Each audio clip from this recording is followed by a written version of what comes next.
de Hanouka est une période miraculeuse. Une période où il y a eu des miracles et où il peut encore s'opérer des miracles. En effet, dans la bénédiction que nous allons réciter chaque soir, après l'allumage des bougies, nous allons dire She'asa Nissim la'avotenu bayamim hahem bazeman hazeh. She'asa Nissim, que tu as fait des miracles la'avotenu à nos pères, bayamim hahem bazeman hazeh, en ces jours-ci, en ces temps-là. C'est-à-dire que cette bracha, une bracha n'est pas uniquement une louange. Une bracha, c'est une tfila. C'est une tfila, et nous demandons à Kadosh Baruch Hu que les mêmes miracles qui ont eu lieu à l'époque de nos pères s'opèrent aussi en cette période-ci. Alors, c'est un peu étrange puisque nous avons une Gemara dans Masechet Ta'anit qui nous rapporte l'histoire de Rava, qui était un petit peu obligé, contraint par les autorités, de prier à Kadosh Baruch Hu en plein mois de Tammuz pour demander la pluie. Alors, faut savoir que demander la pluie en plein mois de Tammuz, c'est demander un miracle. Parce qu'en général, c'est vrai que en France, en Route-Saret, c'est un peu différent, mais en Israël, de Pessah à Sukkot, il pleut pas. Il pleut pas, il n'y a pas de pluie. Et au mois de Tammuz, encore moins. Et au mois de Av, encore moins. Donc maintenant, lorsque Rava va prier, va demander la pluie, et il va voir qu'il y a une cause, la pluie va tomber. La même nuit, son père lui est venu en rêve, et il a réprimandé d'avoir, entre guillemets, dérangé Hachem pour ce miracle, et il lui a demandé d'aller dormir ailleurs. De pas dormir dans le lit où il a l'habitude d'aller dormir.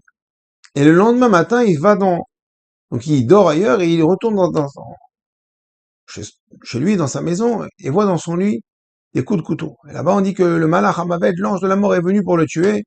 Et Baruch Hashem, il n'était pas là-bas. Donc on voit que demander des miracles à Hashem, ça ne se fait pas. Et pourtant, nous voyons aussi que dans le Shulchan Aruch, plutôt dans le Rama nous dit que si une personne qui a oublié de réciter Alanissim, il a oublié. Alors le Rama nous dit qu'il pourra le dire, qu'il pourra l'intercaler dans les Harachaman. Harachaman, nous là-bas, nous implorons Hachem, nous demandons la miséricorde d'Hachem, la refoua, la parnassa, plein de choses. Et dit le Rama là-bas, tu vas insérer, là-bas, tu vas demander Sha'asa Nissim. Et Kilou, comme si que tu demandes là-bas encore des miracles. Alors, c'est un peu bizarre, on vient de dire que on peut pas demander des miracles. C'est pas bien, on peut pas déranger Hachem. Et le Shoel ou Meshiv répond. Il dit, c'est vrai qu'on peut pas demander de miracle quand c'est pas la période de miracle. Toute l'année, il n'y a pas de miracle. On vit dans une période, entre guillemets, naturelle, alors on peut pas déranger Hachem. On peut pas demander à Hachem de nous faire des miracles. Mais lorsqu'on est à Hanouka, comme on a dit, on est maintenant dans une période de miracle. On est dans une dynamique de miracle. Alors le Raman dit, tu sais, c'est pas grave, si tu as oublié, tu peux rajouter dans le Rachaman. Tu peux implorer à Kadosh Baruch Hu, le rappeler, prier pour des miracles. C'est extraordinaire, c'est-à-dire que cette période de Hanouka est une période miraculeuse. Où ça va être le moment, au moment de l'allumage, au moment des tfilotes, de demander, Zrat Hashem, des miracles, pour un zivoug, pour quelqu'un qui se marie, pour une refoua chez les mains, pour quelqu'un qui n'a pas encore d'enfant, pour tout ce que vous voulez, pour les enfants, pour le chinour, pour le shalom bayit, pour des choses qui ne peut même pas concevoir, que choses insensées. Eh ben, on peut prier. On peut croire aux miracles. C'est la période des miracles. La Gemara, peut-être cette histoire, vous connaissez cette histoire dans Avodah Zarah. Là-bas, Rabbi Meir, à Mibir Valanes, est parti sauver sa belle-sœur. En effet, celle-ci a été prise par les Romains et l'ont amenée là-bas dans une maison close, chez Mishpor. Et donc, il devait la sortir de cette terrible épreuve. Et là-bas, il y avait un garde. Et Rabbi Meir essaie de le soudoyer pour pouvoir rentrer, pour pouvoir faire sortir sa belle-sœur.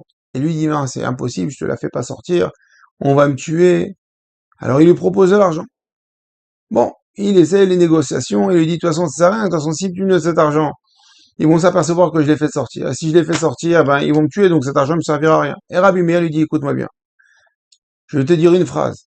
Tu dis cette phrase, Elaka de Rabbi Meir Haneni, et tu vas voir que on va te sauver. Bon, Elaka de Rabbi Meir. C'est-à-dire que le Dieu de Meir, sauve-moi. Alors il fait un test avec des chiens, il dit, regarde, il fait venir des Doberman, affamés, ils vont vers Rabbi Meir dit ça, et les chiens retournent de là où ils venaient. Alors le garde impressionné, il dit, bon d'accord, il croit en Rabbi Meir, et ils font le troc. Alors tout le monde pose la question, mais je comprends pas, normalement on n'a pas le droit d'implorer, on n'a pas le droit de rajouter le nom d'un vivant, d'implorer un Shem avec le nom d'un vivant. Comment tu veux dire Elaka des Rabbi Meir? On voit qu'avec les Havot, on a toujours associé le nom des Havot, Avraham, Yitzhak et Yaakov, une fois qu'ils sont morts, mais de leur vivant, c'était pas possible. Alors comment Rabbi Meir a-t-il osé? Et là, Rabota, il y a un marcha extraordinaire. Le marcha nous dit comme ça, que lorsqu'on dit que, alors c'est le marcha qui pose la question, il dit quoi? Un tzaddik qui peut pas lier son nom du vivant avec le nom d'Hachem. Mais le marcha dit que quand Rabbi Meir, il dit aux sages, il dit aux gardes, et la cas des Meir, le Dieu de Meir, délivre-moi. Il dit, c'est pas le Dieu de Meir. C'est pas le Dieu de Rabbi Meir, il parle pas de lui. Il parle de la cas des Meir, le Dieu qui éclaire. De quel Dieu qui éclaire ici on parle? Aïe, aïe, aïe, extraordinaire, c'est un marcha extraordinaire. Et la cas des Meir fait référence, en fin de compte, au fait que Hachem a éclairé les Bnei Israël à l'époque des Hashmonaïm. Par le miracle qu'il y a eu des Nérod de Hanouka à l'époque, Anani, par ce miracle qu'il y a eu, il y a, à l'époque de Rabbi c'était peut-être il y a 200 ans avant lui, et nous ça fait déjà 2000 ans. Et la cas des Rabbi Meir Anani, réponds-moi aujourd'hui. C'est-à-dire que Rabbi Meir va faire bénéficier le garde d'un miracle, d'une lumière, qui a eu lieu 200 ans auparavant. Alors ça, c'était pas pendant la période de Hanouka. Alors imaginez si on utilise cette période de Hanouka pour prier comme il se doit, pour prier pour des choses importantes.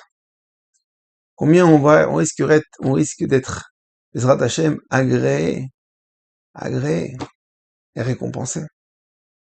Alors évidemment, en toute filote, des fois elles sont pas agréées, faut pas être choqué. Parce que des fois on demande des choses à Kadosh Baruch Hu, on pense que c'est pour notre bien, mais c'est pas pour notre bien. Et nous on a un devoir de prier. On prie. Après, si c'est bien pour nous, Kadosh Baruch Hu nous l'accordera.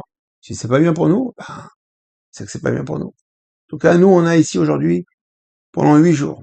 8 jours, une période et une occasion incroyable de prier à Kadosh Baruch Hu pour les Nissim Beniflaot.